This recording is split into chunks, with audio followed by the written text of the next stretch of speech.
Acabei meu pós-jogo agora no YouTube, falei lá bastante sobre o José Boto, né, o dirigente português que está aqui trabalhando no Flamengo.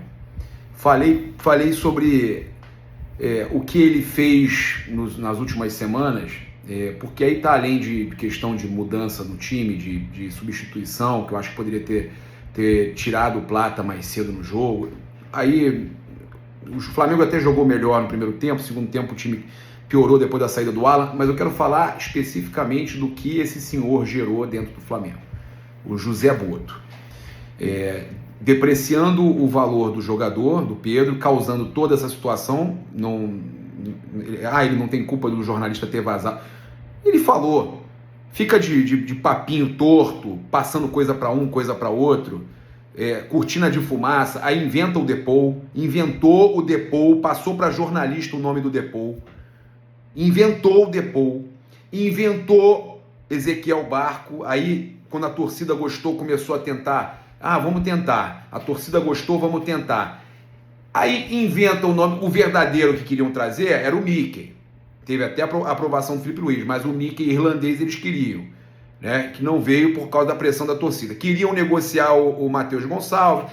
Cara, é muita besteira. Agora, o pior de tudo que esse dirigente faz é ficar de papo torto com um, com o outro, tenta tirar um jornalista de uma informação e passa para outro, aí passa errado, inventa história para cá, inventa para lá. Cara, eu nunca vi um dirigente do Flamengo fazendo o que esse senhor está fazendo.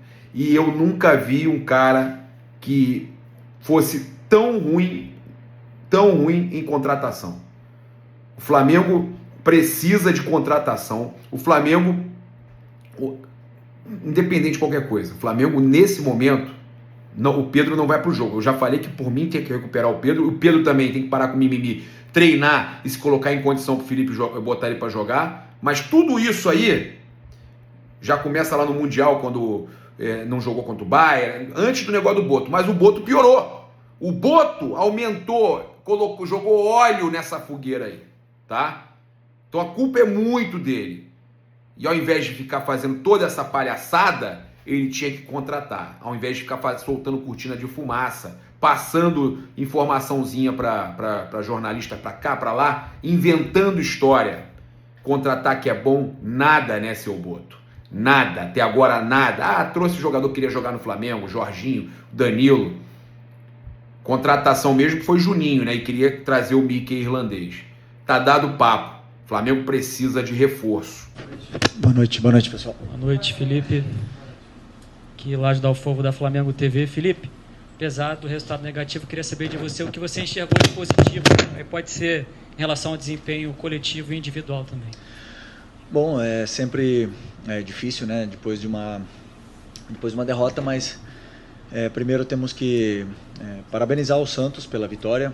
É um time que fez um grande trabalho dentro do campo, tentou de todas as formas anular as nossas vantagens ofensivas e conseguiu, aproveitou bastante os contra-ataques que tiveram e vencer o jogo, né? Então agora continuar trabalhando. O único caminho é trabalhar, treinar e pensar em vencer o próximo jogo. Felipe, boa noite. Aqui Bianca Molina, TNT Esportes. Em boa parte do jogo, para não dizer em todo, o Flamengo ele dominou, ele controlou, teve as ações, muito mais posse de bola, mas mais uma vez esbarrou naquele pequeno detalhe do último terço, a dificuldade de construir e finalizar todas as jogadas. Queria saber qual é a tua leitura, por que o time tem encontrado esse tipo de dificuldade, ainda mais contra um Santos, que apesar de ter construído a vitória, hoje tinha uma estratégia que era praticamente deixar a bola de fato com vocês e jogar pelo contra-ataque. Obrigada. Bom, eu acredito que primeiro eles tentaram pressionar.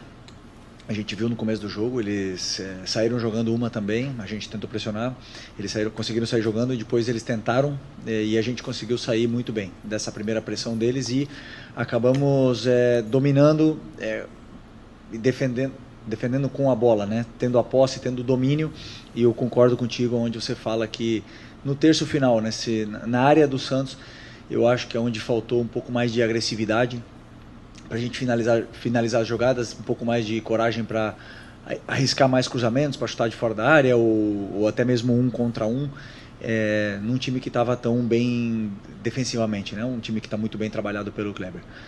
E então eu tentei em algum momento do primeiro tempo já trocar o Luiz e o Bruno, fazer essa mudança, porque o Luiz pelo menos ele ia conseguir cruzar com a perna esquerda.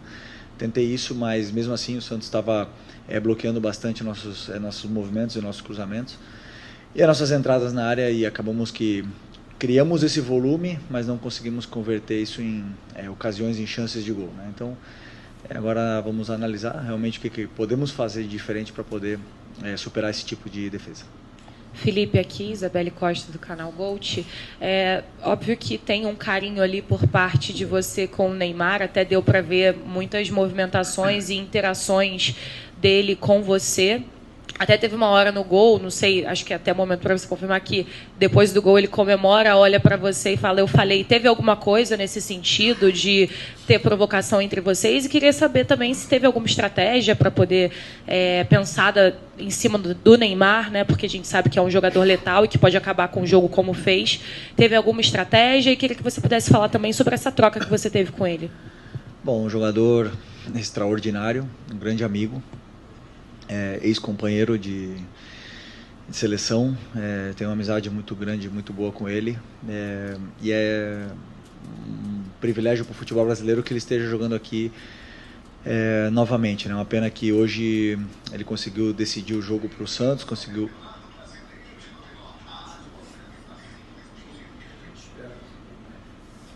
Okay.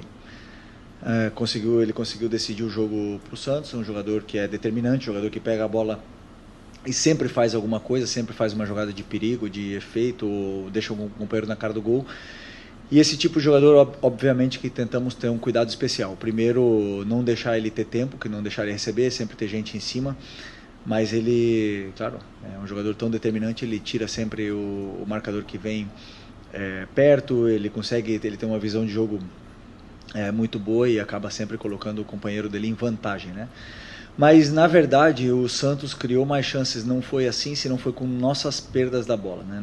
Mais em transição, contra-ataques, momentos que a gente estava confortável, que a gente tentava acelerar a jogada, acabava forçando um passe, errando no meio e acabamos sofrendo assim, né? E eu tentei corrigir isso no intervalo, tentei segurar um pouco mais o Varela, sempre, principalmente para tentar segurar essas investidas, que era a única forma que o Santos estava criando perigo na gente, mas infelizmente no erro nosso eles conseguiram fazer o gol. Isso é futebol. Continuar insistindo em que nosso time tem que tentar se proteger bem desses contra-ataques, porque quando a gente tem muito tempo a bola, é a forma que o adversário tem de nos machucar. Boa noite, Felipe. Tudo bem? Sidão Marinho da Litoral News. Hoje você colocou o Wallace no segundo tempo. Queria te perguntar se na estratégia com o Wallace era a minutagem que você já esperava, se daria para dar um pouco mais de tempo para o jogador, e que explicasse também o motivo de não utilizar o Matheus Gonçalves dentro do gramado. É um jogador que tinha um negócio com o Cruzeiro, mesmo disse, vai ficar no Flamengo, disse que vai batalhar para ganhar um espaço dele, mas que obviamente quer jogar. Ele tem treinado bem? Qual o motivo de não ganhar a oportunidade? Obrigado. Bom, primeiro o Wallace é o jogador que tem entrado muito bem, tem correspondido sempre que a gente precisou em inúmeras e diversas posições dentro do campo. Um jogador que tem gol, tem assistências, luta pela equipe, então sempre contamos com ele. Hoje eu pensei em colocar nesse momento porque era o que o jogo estava pedindo. Eu não calculei antes do jogo o tempo que ele ia jogar, senão o que estava pedindo o jogo. E o Matheus era uma opção de banco. No momento que a gente tomou o gol, eu só tinha mais uma troca e optei por colocar o Juninho para ter dois atacantes dentro da área, porque a gente ia chegar com certeza mais por fora, porque o Santos ia se fechar muito por dentro, né? Então esse foi o pensamento. O Matheus, né, como eu já também falei na outra entrevista, muito nobre da parte dele, de ele querer jogar. Essa semana ele treinou quase toda semana com o Sub-20, é um menino que sempre treinou bem, sempre treina bem. E agora com essa sequência de jogos, com certeza ele vai ter oportunidades para poder demonstrar e falar no campo. Felipe, tudo bem? Boa noite. Gabriel Orfa, canal Paparazzo Rubro Negro. Felipe, não tem como não te perguntar, hoje é o segundo jogo que o Pedro fica de fora, o Pedro não é relacionado. Eu queria saber um pouco de você, como é que foi a semana, o que rolou durante a semana. A gente teve notícias de uma possível reunião entre vocês, interna no grupo. Eu queria saber como foi a semana, o motivo, novamente, da ausência do Pedro, e se agora que o Bruno Henrique está suspenso contra o Fluminense, tomou o 3º amarelo hoje, se você conta com o retorno do Pedro para o fim de semana. Obrigado. Bom, o assunto do Pedro é um assunto já encerrado, um assunto que eu já falei tudo que tinha que falar na coletiva, ele também já se posicionou, é um assunto encerrado, agora só a única coisa que nos resta é trabalhar os dois e poder ajudar o Flamengo. Felipe, apesar de ser um assunto encerrado, só quero uma questão que não tem nem muito a ver com o Pedro, tem mais a ver com o departamento de futebol. O jogador soltou uma nota, na nota ele se mostra totalmente chateado com o departamento de futebol por aquela conversa vazada de um membro do departamento de futebol oferecendo um jogador num valor muito abaixo até do que a gente costuma pensar em uma venda dele do Flamengo.